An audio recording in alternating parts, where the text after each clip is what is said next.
मुझे नहीं लगता है कि परीक्षा का आप लोगों को कोई टेंशन होगा। मैं सही हूं ना? मैं सही हूं ना? आप लोगों को टेंशन नहीं होगा ना? अगर टेंशन होगा तो आपके माता पिता को होगा कि क्या करेगा। सच में बताइए, किसको टेंशन है, आपको कि आपके परिवार वालों को? जिनको खुद को टेंशन है वो हाथ ऊपर करे। अच्छा, अभी भी लोग हैं। अच्छा, और जिनका पक्का विश्वास है कि मम्मी पापा को टेंशन है, वो कौन कौन है? ज्यादा लोग वही है। कल विक्रम संवत नववर्ष शुरू हो रहा है और वैसे ही अप्रैल महीना हमारे देश में अनेक त्योहारों से भरा रहता है।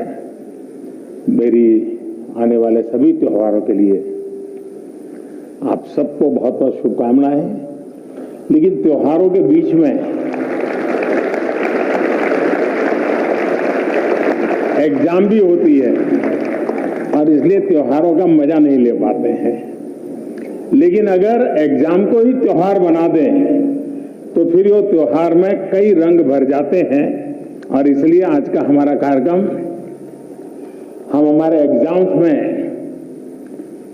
त्योहार का वातावरण कैसे बनाएं, उसको रंगों से कैसे भर दें, उमंग उत्साह के साथ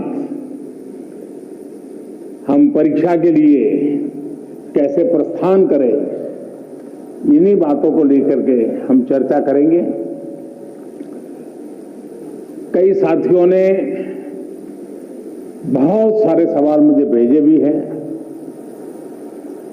कुछ लोगों ने मुझे ऑडियो मैसेज भी भेजा है, कुछ लोगों ने वीडियो मैसेज भेजा है। मीडिया के साथियों ने भी स्थान स्थान पर विद्यार्थियों से बातें करके कई सवाल निकाले हैं।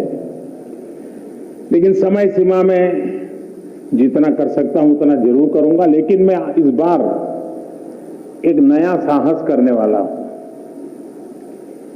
बस क्योंकि पिछले 5 बार का अनुभव है कि बाद में कुछ लोगों की शिकायत रहती है कि मेरी बात रह गई, मेरी बात नहीं आई वगैरह।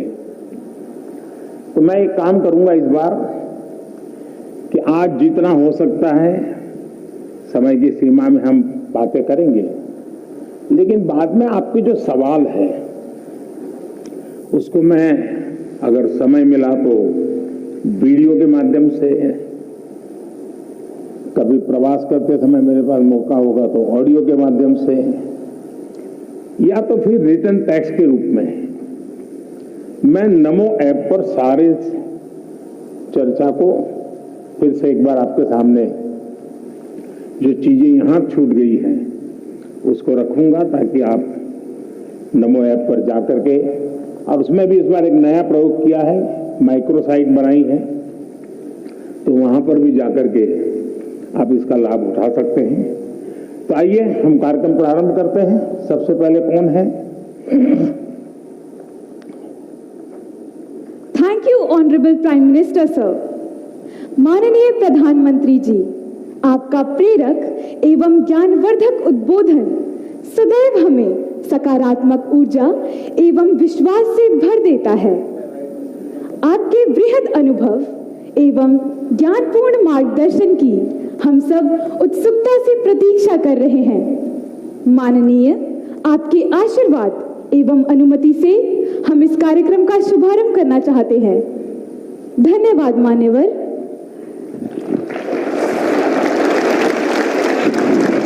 माननीय प्रधानमंत्री जी, भारत की राजधानी ऐतिहासिक नगरी दिल्ली के विवेकानंद स्कूल की कक्षा 12वीं की छात्रा खुशी जैन आपसे प्रश्न पूछना चाहती हैं।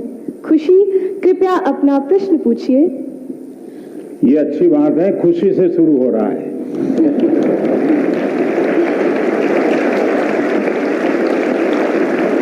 और हम भी चाहते हैं कि परीक्षा पूरी होने तक खुशी ही खुशी रहे। माननीय प्रधानमंत्री महोदय, नमस्कार। नमस्ते। मेरा नाम खुशी खुशी जैन है। मैं कक्षा 12वीं विवेकानंद स्कूल आनंद विहार दिल्ली की छात्रा हूँ। मान्यवर, मेरा प्रश्न है, जब हम घबराहट की स्थिति में होते हैं तो परीक्षा के समय हम तैयारी कैसे करें? धन्यवाद। धन्यवाद खुशी। मान्यवर, साहित्यिक परंपरा के परिप्रेक्ष्य में अत्यंत समृद्ध प्रदेश छत्तीसगढ़ के बिलासपुर के कक्षा 12वीं के छात्र ए श्रीधर शर्मा कुछ इसी तरह की समस्या से जूझ रहे हैं। वह उत्सुक है प्रधानमंत्री जी के समक्ष अपनी बात रखने को। श्रीधर, कृपया अपना प्रश्न पूछिए। नमस्कार माननीय प्रधानमंत्री महोदय, मैं ए श्रीधर शर्मा दक्षिण पूर्व मध्य रेलवे उच्चतर माध्यमिक विद्यालय नंबर 1 बिलासपुर छत्तीसगढ़ के कक्षा 12वीं आर्ट्स का छात्र हूँ। महोदय, मेरे प्रश्न कुछ इस प्रकार है। मैं परीक्षा संबंधी तनाव से कैसे निपटूं? अगर मेरे अंक अच्छे नहीं आए तो क्या होगा? अगर मुझे अपेक्षित अंक प्राप्त नहीं हुए तो क्या होगा? और अंततः अगर मेरे ग्रेड अच्छे नहीं आए तो मैं अपने परिवार की निराशा से कैसे निपटूं? धन्यवाद Shridhar. From the land where the Sabarmati Sant Mahatma Gandhi ji started his Satyagraha movement, I invite Kenny Patel, a class 10 student of Vadodara, who earnestly seeks your guidance on similar challenges faced by her. Kenny, please ask your question. Greeting Prime Minister sir. My name is Kenny Patel. I am from Treehouse High School, Vadodara, Gujarat, from class 10th. My question is how to overcome the stress of completing the whole syllabus with a proper revision to enhance our marks and result, and how to take proper sleep and rest during the examination time. Thank you, sir. Thank you, Kenny. माननीय प्रधानमंत्री जी, खुशी, श्रीधर शर्मा तथा केनी पटेल परीक्षा के तनाव से व्यथित हैं। उन्हीं की तरह देश भर से अनेक विद्यार्थियों ने एग्जाम स्ट्रेस से संबंधित प्रश्न पूछे हैं। परीक्षा के तनाव से लगभग सभी विद्यार्थी प्रभावित होते हैं और आपके मार्गदर्शन के अभिलाषी हैं। माननीय प्रधानमंत्री जी, एक साथ आप लोगों ने इतना सवाल पूछ लिए हैं कि ऐसा लग रहा है कि मुझे ही पैनिक से गुजरना पड़ेगा। देखिए, आपके मन में भय क्यों होता है, ये प्रश्न मेरे मन में है। क्या आप पहली बार एग्जाम देने जा रहे हैं? क्या आप में से कोई नहीं है जो पहली बार एग्जाम देने जा रहा है? मतलब कि आपने बहुत सारी एग्जाम दे चुके हैं और अब तो आप प्रकार से एग्जाम के इस दौर से आखिरी छोर की तरफ पहुंच चुके हैं। इतना बड़ा समंदर पार करने के बाद किनारे पर डूबने का डर, ये तो दिमाग में बैठता नहीं है। तो पहली बात है कि आप मन में एक बार तय कर लीजिए कि परीक्षा जीवन का एक सहज हिस्सा है। हमारी विकास यात्रा का छोटे छोटे पड़ाव है और उस पड़ाव से हमें गुजरना है। हम गुजर चुके हैं। जब इतनी बार हम एग्जाम दे चुके हैं, एग्जाम देते एक प्रकार से हम एग्जाम प्रूफ हो गए हैं। और जब ये विश्वास पैदा हो जाता है तो ये नहीं, आने वाली किसी भी एग्जाम के लिए ये अनुभव अपने आप में आपकी ताकत बन जाते हैं। इसे आपके इन अनुभव को, जिस प्रक्रिया से आप गुजरे हैं, उसको आप कतई छोटा मत मानिए। दूसरा, ये आपके मन में जो पैनिक होता है, क्या ये तो नहीं है कि प्रिपेयर्डनेस में कमी है?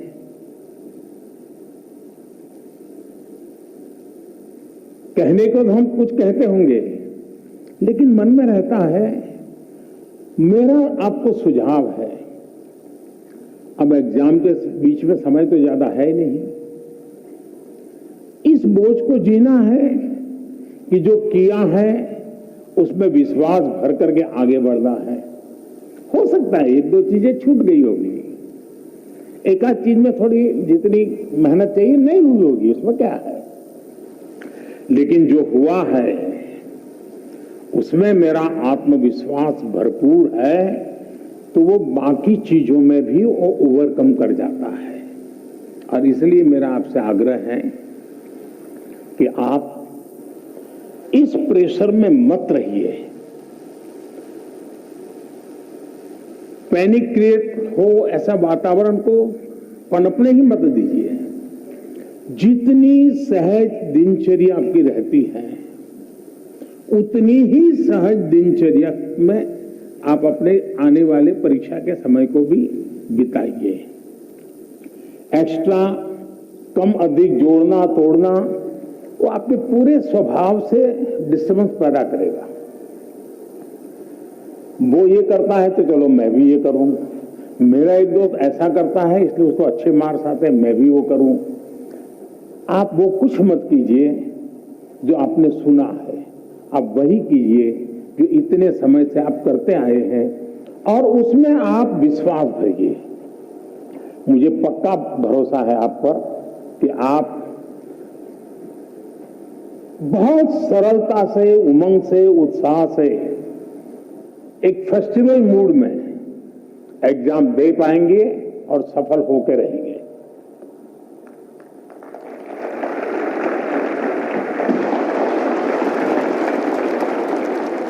Thank you, Honorable Prime Minister, sir, for teaching us to accept exams as a natural experience to believe in ourselves. Honorable Prime Minister, sir, the next question comes from Mysuru in Karnataka, renowned for its heritage destinations and national parks. Tarun MB, who is a class 11 student here, seeks a solution to his problem. Tarun, may we have your question, please? Good morning, sir. I am Tarun MB, studying in class 11th at Jawahar Navodaya Vidyalaya, Mysuru, Karnataka. I express my sincere gratitude in being given an opportunity to participate in the 5th edition of Pariksha Pe Charcha 2022. My question to our Honorable Prime Minister Shri Narendra Modi ji is, Sir, how can a student focus while studying online? Because there are so many distractions like YouTube, WhatsApp and other social media.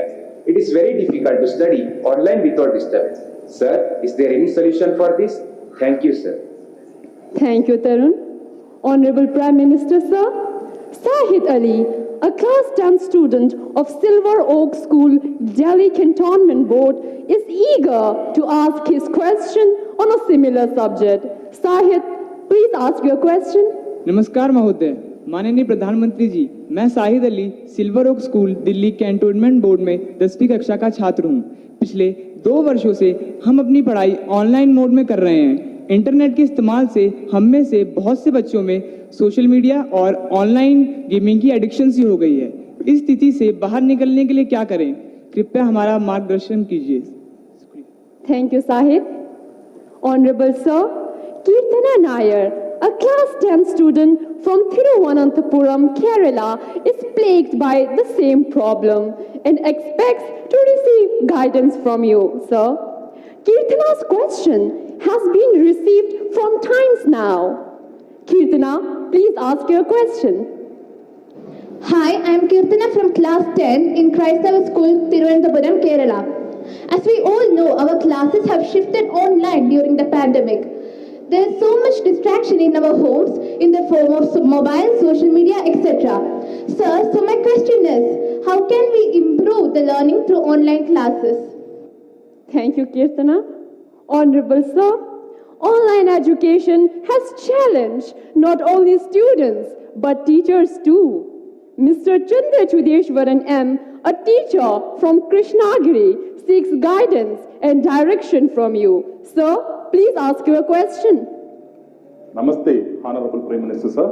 I am Chandra Chudeshwaran from the Ashok Leyland School, Hosur, Tamil Nadu. My question is, as a teacher, conducting online teaching and learning has become a challenge. How best to face it, sir? Dhanyavad, Mahoday. Thank you, sir. Honorable Prime Minister, sir, Tarun, Sahit, Kirtana, and Chandra Chadeshwarinder, sir, are all anxious about the online education has caused them to addicted to and distracted by social media during the last 2 years. Honorable sir, from different parts of the country, we have received many similar questions. Out of those, these are the selected ones that sum up everyone's concerns. I request you to please guide them, sir. मेरे मन में एक सवाल आता है कि आप लोगों ने बताया कि कहीं इधर इधर भटक जाते हैं।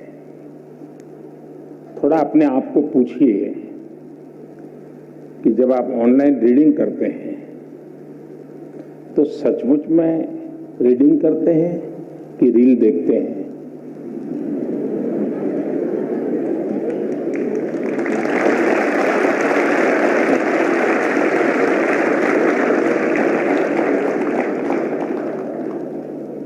अब मैं आपको हाथ ऊपर नहीं कराऊंगा, लेकिन आप समझ गए कि मैंने आपको पकड़ लिया है। हकीकत में दोष ऑनलाइन या ऑफलाइन इसका नहीं है। आप अनुभव किए होंगे, क्लास में भी बहुत बार आपका शरीर क्लासरूम में होगा, आपकी आंखें टीचर की तरफ होगी, लेकिन कान में एक भी बात नहीं जाती होगी, क्योंकि आपका दिमाग कहीं और होगा। कान को तो कोई दरवाजा नहीं लगाया है, कोई खिड़की नहीं लगाई, लेकिन मन कहीं और है तो सुनना ही बंद हो जाता है, रजिस्टर ही नहीं होता है। जो चीजें ऑफलाइन होती हैं वही चीजें ऑनलाइन भी होती हैं। इसका मतलब है कि माध्यम समस्या नहीं है, मन समस्या है।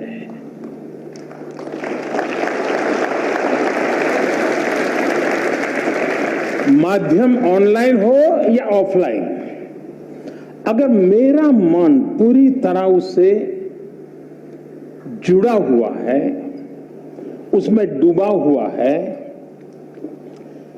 मेरा एक खोजी मन है जो उसकी बारीकियों को पकड़ने की कोशिश कर रहा है, तो आपके लिए ऑनलाइन या ऑफलाइन मैं नहीं मानता हूं कि कोई फर्क पड़ सकता है। और इसलिए हम, जैसे युग बदलता है तो माध्यम भी बदलते रहते हैं। अब पहले के जमाने में जो गुरुकुल चलते थे, सदियों पहले, सहस्त्र वर्ष पहले, तो वहां तो प्रिंटिंग पेपर भी नहीं थे, तो उस समय कोई किताब भी नहीं थी, तो ऐसे ही कंठस्थ सब चलता था। तो उनकी श्रवण शक्ति इतनी तेज रहती थी कि सुनते थे और उसको कंठस्थ कर लेते थे, और पीढ़ी दर पीढ़ी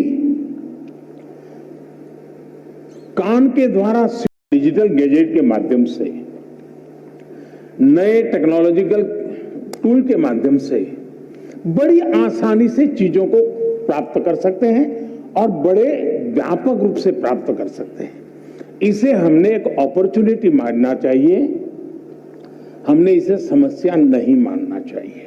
लेकिन ये भी सही है कि कभी हमने एक कोशिश करनी चाहिए,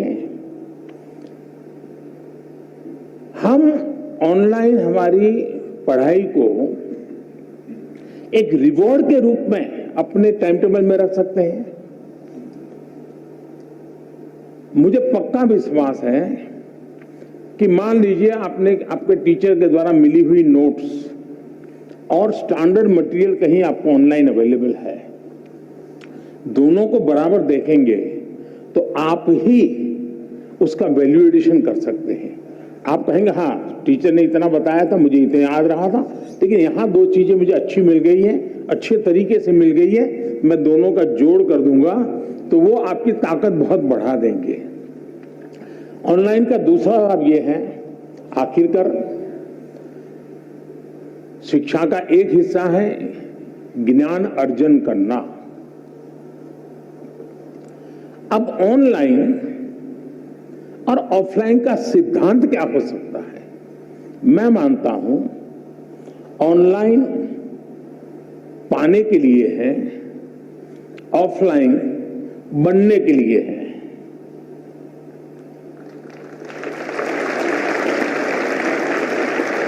मुझे कितना ज्ञान पाना है, कितना अर्जित करना है, मैं ऑनलाइन जाकर के दुनिया के जिस छोर से जो भी अवेलेबल है मैं अपने मोबाइल फोन पर या अपने आईपैड पर ले आऊंगा। इसको मैं अंगीकृत करूं। और ऑफलाइन जो मैंने वहां पाया है उसको पनपने के लिए मैं अवसर दूंगा। मैं ऑफलाइन उस जो चीजों को मैं, आप मान लीजिए यहाँ साउथ इंडिया के साथियों ने मुझे पूछा, आखिर में बड़ा कम करते हुए बात हुई, टीचर महोदय ने पूछा, तो मैं कहूंगा कि माँ ऑनलाइन आपने डोसा कैसे बनता है, कौन से इंग्रेडिएंट होते हैं, क्या प्रोसेस होता है, सब देख कर लिया, लेकिन पेट भरेगा क्या? बढ़िया से बढ़िया डोसा आपने कंप्यूटर पर बना दिया, सारे इंग्रेडिएंट का उपयोग कर लिया, पेट भरेगा क्या? लेकिन वो ज्ञान अगर आपने कोशिश की और डोसा बना दिया तो पेट भरेगा या नहीं भरेगा? तो ऑनलाइन को आपका आधार मजबूत करने के लिए उपयोग करें, आपको ऑफलाइन में उसको जाकर के जीवन में साकार करना है। शिक्षा का भी ऐसा ही है। पहले आपकी जो किताब है वो, आपके जो टीचर है वो, आपका जो सराउंडिंग्स है वो, बहुत सीमित साधन थे ज्ञान प्राप्त करने के। आज असीमित संसाधन है, इसलिए आप अपने आप को कितना व्यापक कर सकते हैं, खुद का विस्तार कितना कर सकते हैं, उतनी ही चीजें आप उसको एडॉप्ट करते जाएंगे। और इसलिए ऑनलाइन को एक अवसर समझिए, लेकिन इधर उधर भटक करके काम करते हैं तो फिर टूल भी अवेलेबल है। आपने देखा होगा आपके हर गैजेट में टूल है जो आपको इंस्ट्रक्शन देते हैं, वार्निंग देते हैं, ये करो, ये मत करो, अब रुक जाओ, थोड़ी देर आराम करो, अब 15 मिनट के बाद फिर आना है तो वो 15 मिनट के बाद आएंगे। आप इस टूल का उपयोग करके अपने आप को डिसिप्लिन में ला सकते हो। और मैंने देखा है कि बहुत सारे बच्चे होते हैं जो ऑनलाइन इन टूल्स का मैक्सिमम उपयोग करते हैं, अपने आप को रिस्ट्रिक्ट करते हैं। दूसरा, जीवन में खुद से भी जुड़ना ये भी उतना ही महत्व है जितना आईपैड के अंदर घुसने में आनंद आता है, मोबाइल फोन के अंदर घुसने में आनंद होता है, उससे हजारों गुना आनंद अपने भीतर घुसने का भी होता है।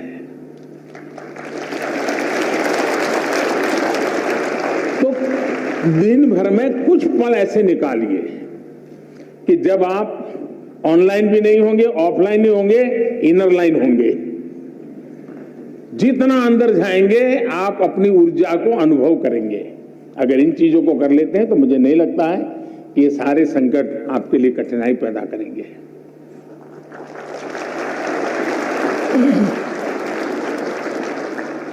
माननीय प्रधानमंत्री जी, आपने हमें मूल मंत्र दिया कि जब हम एकाग्र मन होकर अपनी पढ़ाई करें तो सफलता हमें अवश्य मिलेगी। धन्यवाद महोदय। माननीय प्रधानमंत्री जी, वैदिक सभ्यता और सिंधु घाटी सभ्यता के मुख्य निवास स्थान पानीपत हरियाणा से सुश्री सुमन रानी, जो कि एक शिक्षिका है, आपके समक्ष अपना प्रश्न रखना चाहती है। सुश्री सुमन रानी मैम, कृपया अपना प्रश्न पूछिए। महोदय जी, मैं Suman Rani, TGT social science, DAV police public school Panipat से। सर, मेरा आपसे प्रश्न है कि नई शिक्षा नीति छात्रों को उनके कौशल को विकसित करने में नए अवसर कैसे प्रदान करेगी? धन्यवाद महोदय। धन्यवाद मैम। मान्यवर, पूर्व के स्कॉटलैंड नाम से प्रसिद्ध मेघालय के ईस्ट खासी हिल्स की कक्षा 9वीं की छात्रा शीला वैष्णव भी आपसे इसी विषय पर प्रश्न पूछना चाहती है। शीला, कृपया अपना प्रश्न रखें। Good morning, sir. I am Sheila Vaishnav of Jawahar Navodaya Vidyalay, Maflang, East Khasi Hills, Meghalaya, studying in class 9th. My question to Honorable Prime Minister is how provisions of National Education Policy will empower students' lives in particular and society in general and pave way for Naya Bharat. Thank you, sir. Thank you Sheela. श्रद्धेय प्रधानमंत्री जी, नई शिक्षा नीति को ध्यान में रखते हुए इस तरह के कई और भी सवाल देश भर से प्राप्त हुए हैं, जिनमें विद्यार्थियों ने यह अभिव्यक्त किया है कि हमारी रुचि कुछ और होती है, हम विषय कोई और पढ़ रहे होते हैं। ऐसी स्थिति में क्या करें? कृपया मार्गदर्शन कर कृतार्थ करें।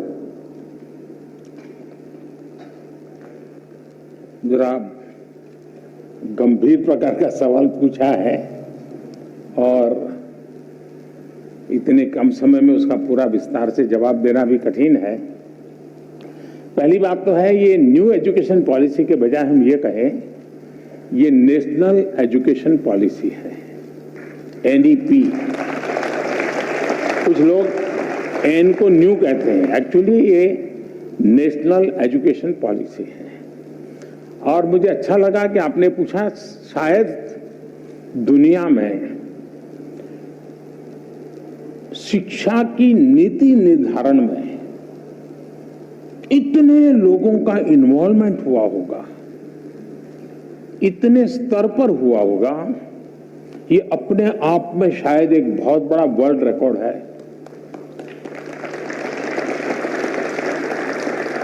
2014 से जब मुझसे इस कार्य के लिए आप सबने पसंद किया, तो शुरुआत से इस काम पर हम लगे थे। करीब 6-7 साल तक बहुत ब्रेनस्टॉर्मिंग हुआ, हर स्तर पर हुआ। गांव के शिक्षकों के बीच हुआ, गांव के स्टूडेंट्स के बीच हुआ, शहर के शिक्षकों के बीच हुआ, शहर के स्टूडेंट्स के बीच हुआ। बॉयज स्टूडेंट्स ने कहा, गर्ल्स स्टूडेंट्स ने कहा, दूर सुदूर पहाड़ों में, जंगलों में, यानी एक प्रकार से हिंदुस्तान के हर कोने में सालों तक इस विषय पर ब्रेनस्टॉर्मिंग हुआ। उस सब के जिस तैयार किए गए और देश के बहुत ही अच्छे विद्वान, और वो भी आज के युग को ध्यान में रखते हुए जो लोग साइंस और टेक्नोलॉजी से जुड़े हुए थे, ऐसे लोगों के नेतृत्व में इसकी विशद चर्चाएं हुई। उसमें से एक ड्राफ्ट तैयार हुआ। उस ड्राफ्ट को फिर लोगों के बीच में भेजा गया और 15-20 लाख इनपुट्स आए। यानी इतना बड़ा एक्सरसाइज, इतनी व्यापक एक्सरसाइज, उसके बाद एजुकेशन पॉलिसी आई है। और ये एजुकेशन पॉलिसी को मैंने देखा है कि पॉलिटिकल पार्टी, सरकार कुछ भी करें तो कहीं न कहीं से तो विरोध का स्वर, कुछ न कुछ तो हर कोई मौका ढूंढता रहता है। लेकिन अब मेरे लिए खुशी की बात है कि नेशनल एजुकेशन पॉलिसी का हिंदुस्तान के हर तबके में पुरजोश स्वागत हुआ है। और इसलिए इस काम को करने वाले सब अभिनंदन के अधिकारी, लाखों लोग हैं जिन्होंने इसको बनाया है। ये सरकार ने नहीं बनाया है, देश के नागरिकों ने बनाया है, देश के विद्यार्थियों ने बनाया है, देश के टीचर्स ने बनाया है और देश के भविष्य के लिए बनाया है।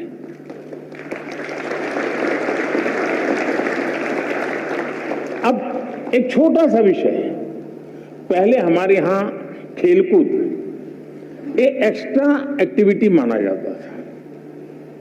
आपको जो 5वीं, 6वीं, 7वीं में पढ़े होंगे उनको पता होगा। अब इस नेशनल एजुकेशन पॉलिसी में वो शिक्षा का हिस्सा बना दिया गया है।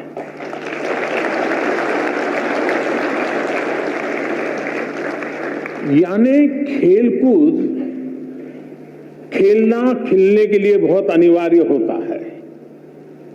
बिना खेले कोई खिल नहीं सकता।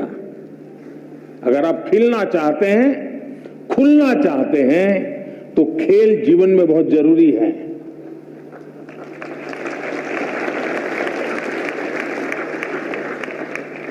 टीम स्पिरिट आता है, साहस आता है, अपने प्रतिस्पर्धी को समझने की ताकत आती है।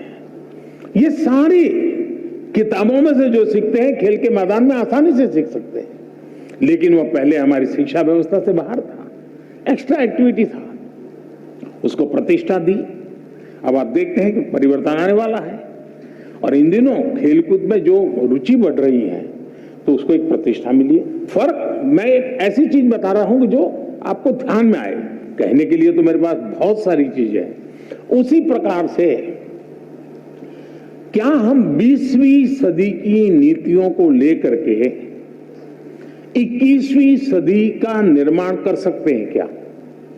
मैं आप लोगों से पूछता हूं। 20वीं सदी की सोच, 20वीं सदी की व्यवस्था, 20वीं सदी की नीति, इससे 21वीं सदी में आगे बढ़ सकते हैं क्या? जरा जोर से बताइए ना। नहीं बढ़ सकते ना।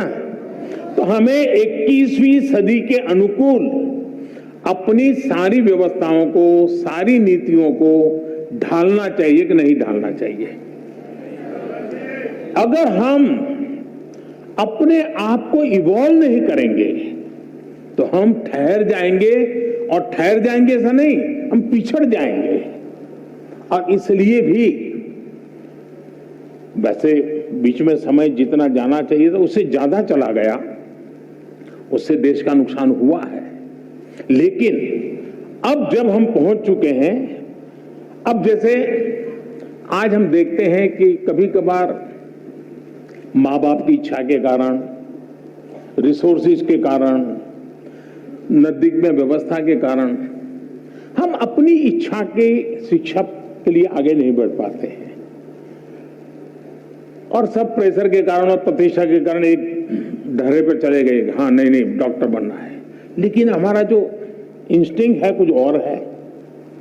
मुझे वाइल्ड लाइफ में इंटरेस्ट है, मुझे पेंटिंग में इंटरेस्ट है, मुझे टेक्नोलॉजी में इंटरेस्ट है, मुझे साइंस में इंटरेस्ट है, मुझे रिसर्च में इंटरेस्ट। अब कारणों से मेडिकल में तो चला गया, पहले तो गए हैं, तो फिर इस पाइपलाइन में यहां घुसे आप तो आपको वहां ही निकलना पड़ेगा दूसरे छोर पे। अब हमने कह दिया ऐसा जरूरी नहीं है कि आप प्रवेश कर लिया, लेकिन 1 साल 2 साल के बाद लगा कि नहीं भाई मेरा रास्ता ये नहीं है, मेरा तो मिजाज वो है, मैं वहां जाना चाहता हूं। तो अब नेशनल एजुकेशन पॉलिसी आपको नए रास्ते पर जाने का अवसर देती है, सम्मान के साथ अवसर देती है।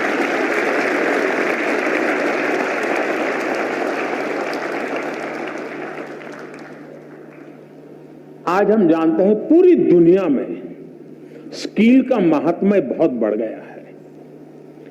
सिर्फ शिक्षा, सिर्फ ज्ञान का भंडार ये इनफ नहीं है, हुनर भी होना चाहिए, स्किल होनी चाहिए।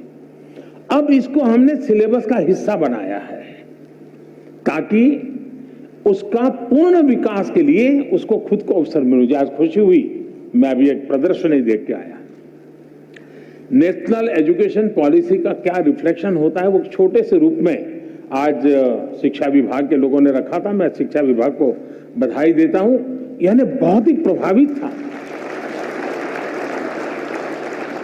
आनंद आता था कि हमारे 8वीं 10वीं कक्षा के बच्चे 3D प्रिंटर बना रहे हैं। आनंद आ रहा है कि हमारे 8वीं 10वीं कक्षा के बच्चे वैदिक मैथमेटिक्स का ऐप चला रहे हैं और दुनिया भर के स्टूडेंट उनसे सीख रहे हैं। नंदिता और निवेदिता 2 बहनें में जो मिली, मैं बहुत ही सरप्राइज था। हमारे यहां तो इन चीजों को बुरा माना जाने वाला एक वर्ग होता है, लेकिन उन्होंने दुनिया भर में अपने स्टूडेंट खोज लिए हैं। वे खुद स्टूडेंट रहे लेकिन गुरु बन गए।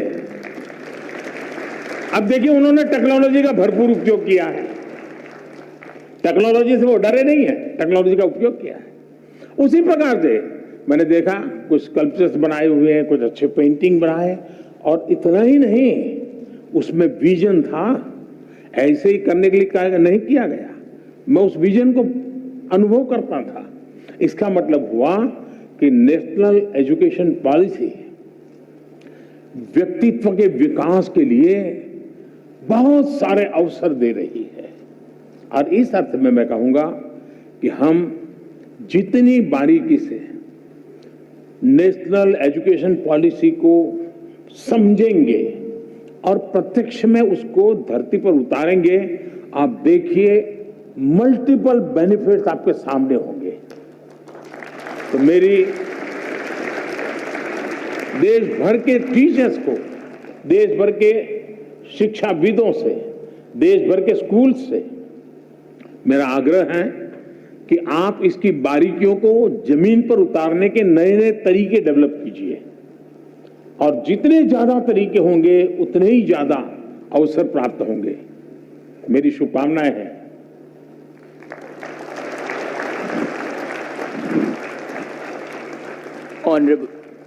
Honorable Prime Minister, sir, now we are absolutely confident that the national education policy will redefine the meaning of education for us and our future is brilliant. हम खेलेंगे तो अवश्य खेलेंगे। Honorable sir, Roshni of Rajkiya Kanya Inter College in the industrial town of Ghaziabad seeks respected Prime Minister's help and guidance on certain issues. Roshni, please ask your question. नमस्कार महोदय, माननीय प्रधानमंत्री जी, मैं रोशनी राजकीय कन्या इंटर कॉलेज विजयनगर गाजियाबाद उत्तर प्रदेश में 11वीं कक्षा की छात्रा हूँ। मान्यवर, मेरा प्रश्न यह है कि मुझे आश्चर्य है कि क्या छात्र परीक्षा से डरते हैं या अपने माता पिता और शिक्षकों से? क्या हमें परीक्षा को बहुत गंभीरता से लेना चाहिए, जैसे कि हमारे माता पिता या शिक्षक हमसे उम्मीद करते हैं, या बस त्योहारों की तरह उनका आनंद लें? कृपया हमारा मार्गदर्शन करें। धन्यवाद। थैंक यू रोशनी। 5 नदियों के क्षेत्र, गुरुओं की भूमि स्थित समृद्ध राज्य पंजाब के भटिंडा से 10वीं की छात्रा किरणप्रीत इसी विषय पर अपना प्रश्न पूछना चाहती हैं। किरणप्रीत, कृपया अपना प्रश्न पूछें। Good morning, Honorable Prime Minister Sir. My name is Kiranpreet Kaur of class 10th. I study in Doon Public Senior Secondary School, Kalyan Sukha District, Bathinda, Punjab. Sir, my question to you is, how do I deal with my family's disappointment if my results are not good? I don't have negativity against my parents because I know they need more reassurance than I do. Thank you, sir. Please guide me. धन्यवाद Kiranpreet. Honorable Prime Minister, sir, like many of us, Roshni and Kiranpreet also find it a challenge to deal with the expectations of their parents and teachers. We look forward to your advice. Honorable sir. रोशनी, क्या कारण है कि आपने जब ये सवाल पूछा तो सबसे ज्यादा तालियां बजी? क्या कारण है?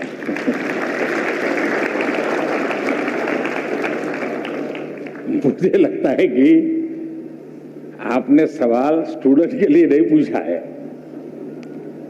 आपने बड़ी चतुराई से पेरेंट्स और टीचर के लिए पूछा है। और मुझे लगता है कि आप चाहती हैं कि मैं आज यहाँ से हर एक के पेरेंट्स को और टीचर्स को कुछ यहाँ से कह दूं ताकि आपके काम आ जाए।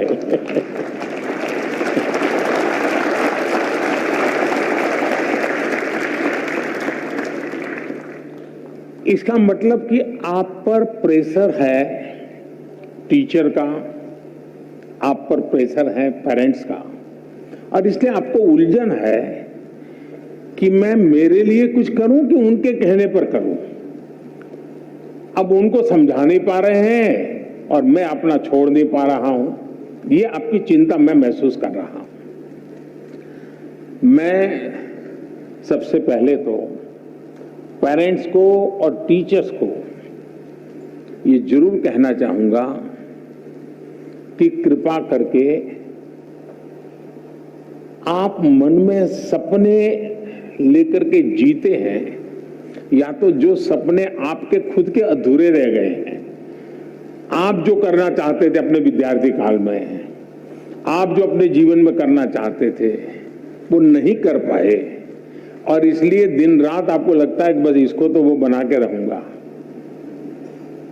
यानी आप अपने मन की बातों को, अपने सपनों को, अपनी अपेक्षाओं आकांक्षाओं को अपने बच्चे में एक प्रकार से इंजेक्ट करने की कोशिश करते हैं।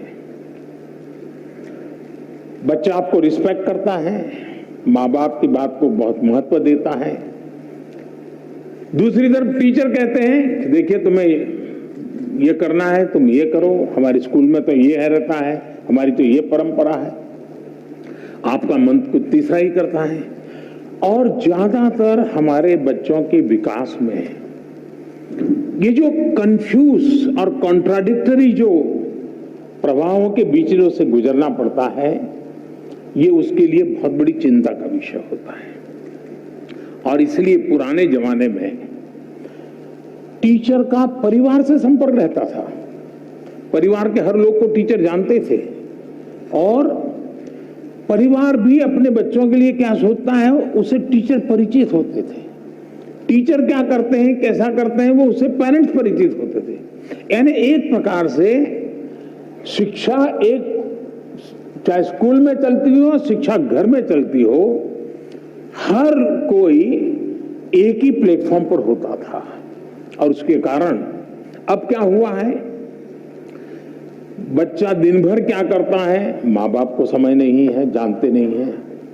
टीचर को सिलेबस से लेना देना है, मेरा सिलेबस पूरा हो गया, मेरा काम हो गया, मैंने अच्छी तरह से पढ़ाया, बहुत मेहनत करके पढ़ाते, ऐसा नहीं कि नहीं पढ़ाते, लेकिन उसको लगता है कि मेरी जिम्मेवारी है सिलेबस पूरा करूं, वो मेरा दायित्व है।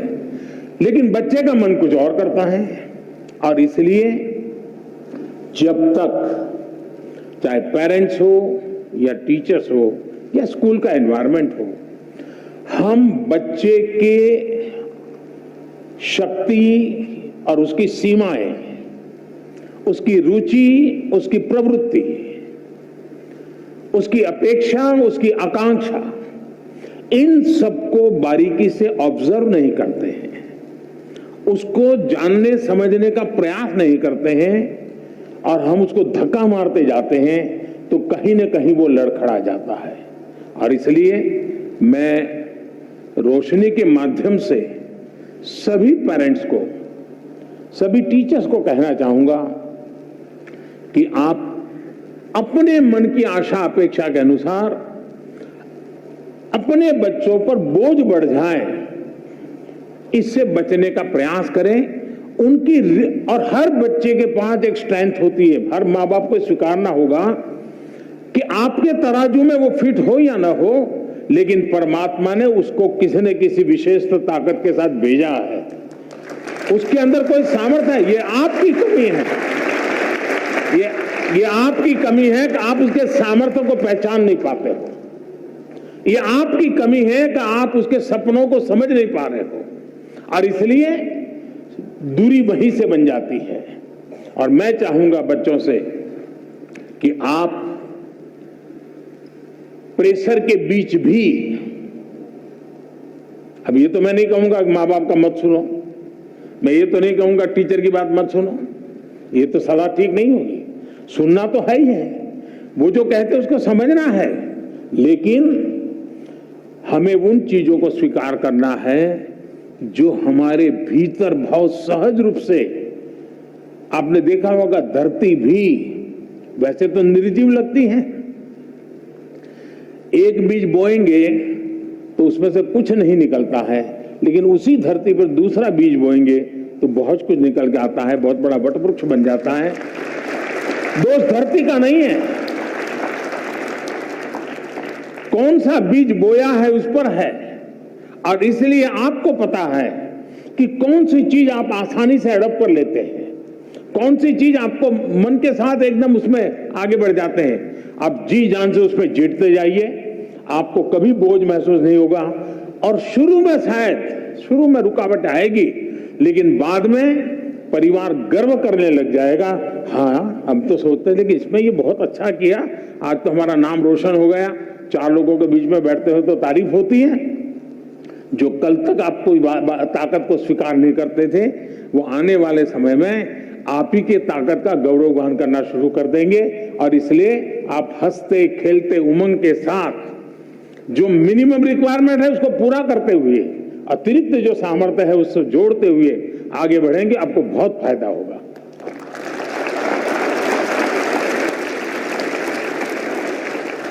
श्रद्धेय प्रधानमंत्री जी, आपने अभिभावक एवं शिक्षक की आशाओं अपेक्षाओं के बीच बच्चों की रुचि एवं आकांक्षाओं को नई शक्ति दी है। आपका कोटि कोटि धन्यवाद। Honorable Prime Minister Sir, from the culturally rich city of Delhi, Vaibhav, a class 10 student of Kendriya Vidyalaya Janakpuri, earnestly seeks your counsel regarding his problem. Vaibhav, please ask your question. नमस्कार प्रधानमंत्री जी, मेरा नाम वैभव कनौजिया है। मैं कक्षा 10वीं का छात्र हूँ। मैं केंद्रीय विद्यालय जनकपुरी दिल्ली में पढ़ता हूँ। महोदय, मेरा आपसे यह प्रश्न है कि how to stay motivated and succeed when we have so many of backlog. Thank you sir. धन्यवाद वैभव।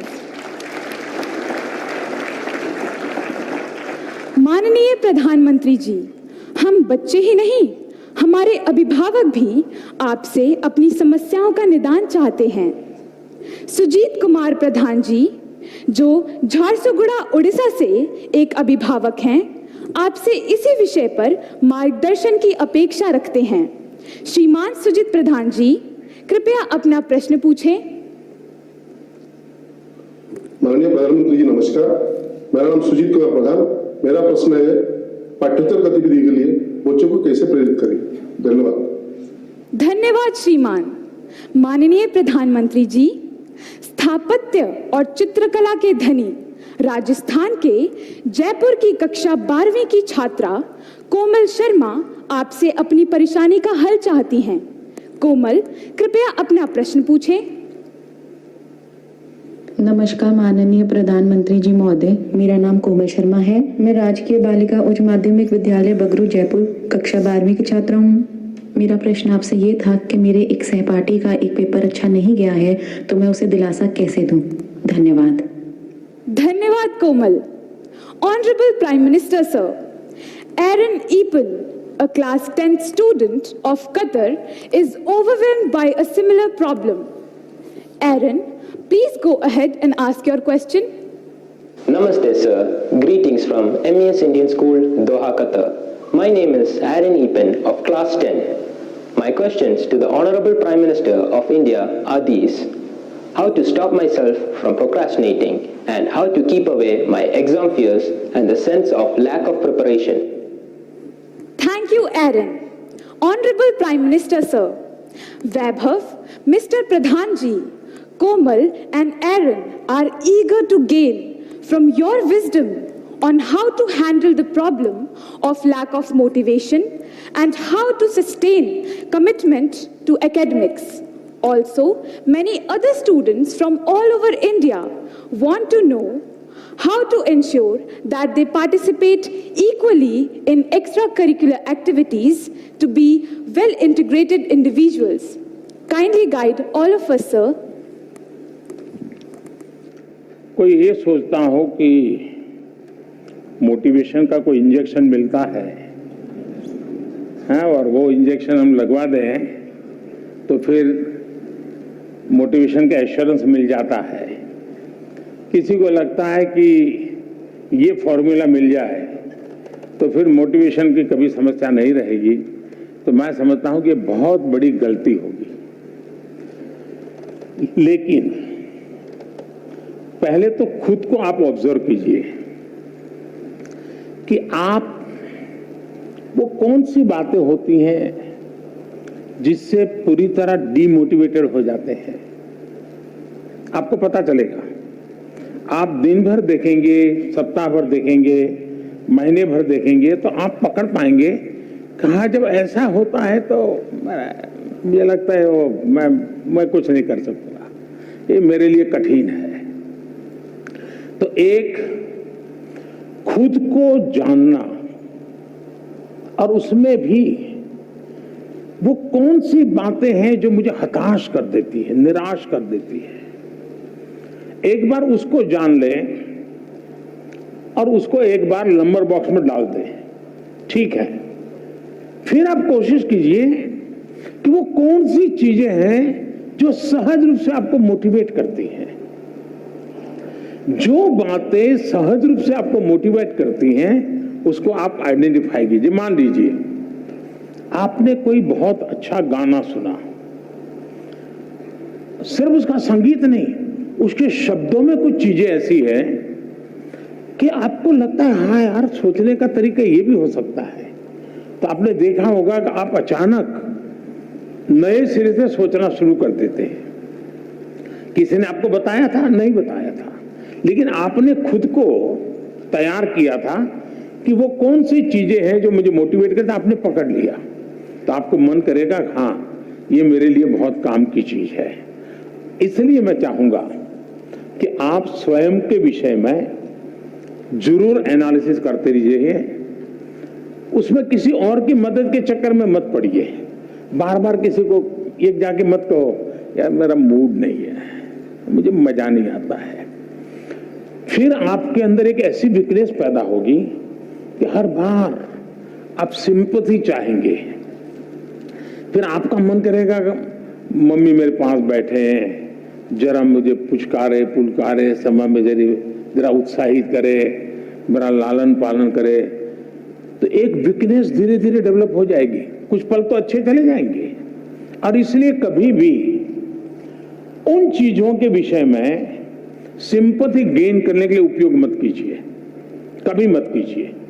है जीवन में मुसीबतें आई, निराशा आई, हताशा आई, मैं उसको खुद जीऊंगा, मैं उससे जम करके उससे जंग करूंगा और मेरी ही निराशा, मेरी उदासीनता को मैं ही खत्म कर दूंगा, मैं ही उसको कब्र में गाड़ दूंगा, ये विश्वास पैदा कीजिए।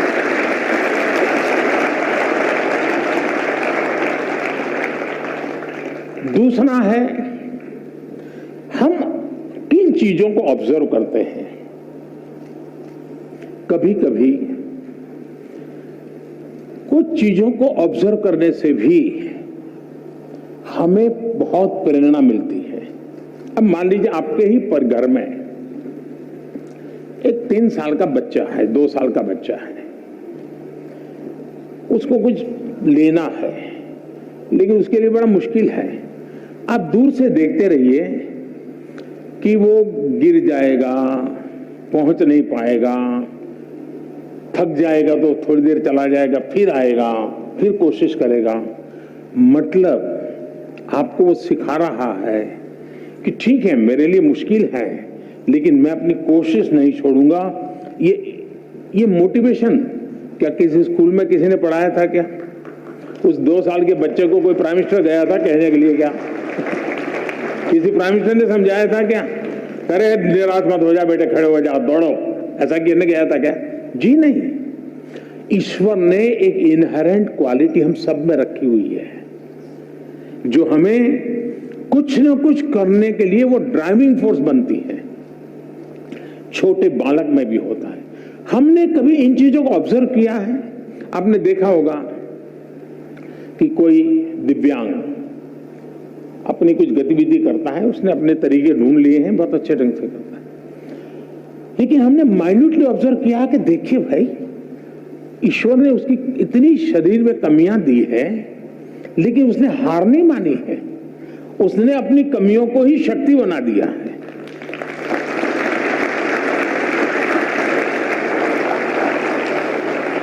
और वो शक्ति खुद को तो दौड़ाती है, वो खुद शक्ति अगर देखने वाला नहीं, ऑब्जर्व करने वाला जो निरीक्षण करता है उसको भी प्रेरणा देती है।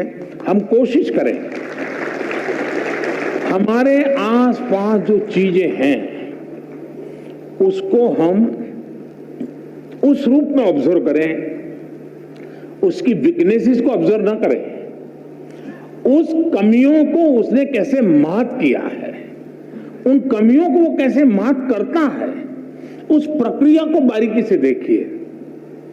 आप फिर अपने आप को उसके साथ कोरिलेट करेंगे कि हाँ, मैं ऐसा होता है तो मैं भी शायद ऐसा कर सकता हूं। ईश्वर ने तो मुझे हाथ पैर सब बहुत बढ़िया दिया है, मुझे तो कोई कमी नहीं है, मैं क्यों चुप बैठा हूं।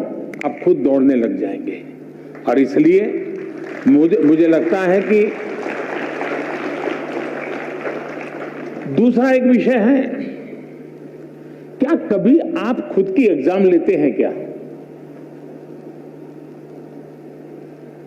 आप अपनी एग्जाम भी तो कभी लीजिए, कोई आपकी एग्जाम क्यों ले? जैसे मैंने शायद मेरी जो किताब है एग्जाम वॉरियर, उसमें एक जगह पे लिखा हुआ है कि आप कभी एग्जाम को ही एक चिट्ठी लिख दो, हे डियर एग्जाम, और उसको लगो तू क्या समझते हो, मैंने ये तैयारी की है, मैंने ये तैयारी की है, मैंने ये मेहनत की है, मैंने इतना प्रयास किया है, मैंने ये पढ़ा है, मैंने ये लिखा है, मेरी इतनी नोटें भरी हुई है, मैं टीचर के साथ इतने घंटे बैठा हूं, मैंने मम्मी के साथ इतना समय बिताया है, मैं मेरे पड़ोसी के छात्र ने अच्छा काम किया तो उसके जाकर, अरे मैं इतना सीख करके आया हूं, तुम कौन होते हो मेरा मुकाबला करने वाले?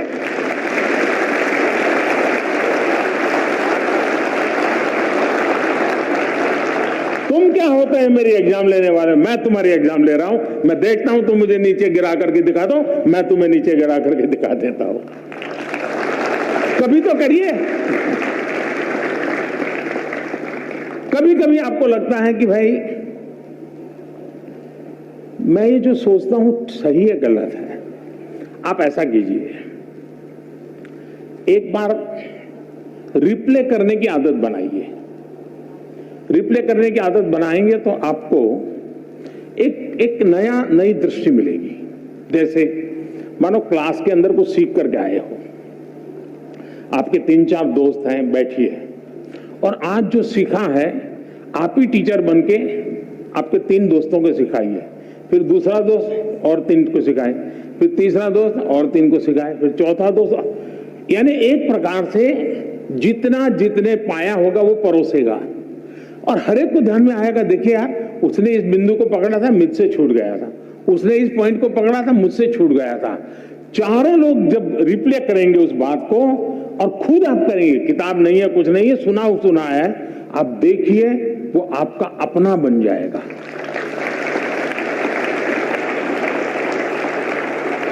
आप चीजों को, अब आपने देखा होगा कहीं कोई घटना घटी हो, बड़े बड़े पॉलिटिकल लीडर को भी ये टीवी वाले खड़े हो जाते हैं ना डंडा लेकर के, और आपने देखा होगा वो जवाब देने में इधर उधर हो जाते हैं। कुछ लोगों को तो पीछे से प्रॉम्प्टिंग करना पड़ता है, आपने देखा होगा। लेकिन एक गांव की महिला है, कहीं एक्सीडेंट हुआ है और कोई टीवी वाला पहुंच गया, उसने बेचारी को टीवी क्या है मालूम भी नहीं है और उसको पूछ लिया। आप देखिए बड़े आत्मविश्वास के साथ वो सारा वर्णन कर देती है कि ऐसा हुआ था, फिर ऐसा हुआ था, फलाने आए थे, डिगने आए थे, ऐसा, यानी परफेक्टली चीजों बता। क्यों? क्योंकि उसने जो अनुभव किया उसको वो आत्मसात कर लेते हैं और उसके कारण उसको रिप्ले बड़ी आसानी से कर लेते हैं। और इसलिए मैं मानता हूं कि आप अपने आप को खुले मन से इन चीजों से जोड़ेंगे तो कभी भी निराशा आपके दरवाजे पर दस्तक नहीं दे सकती।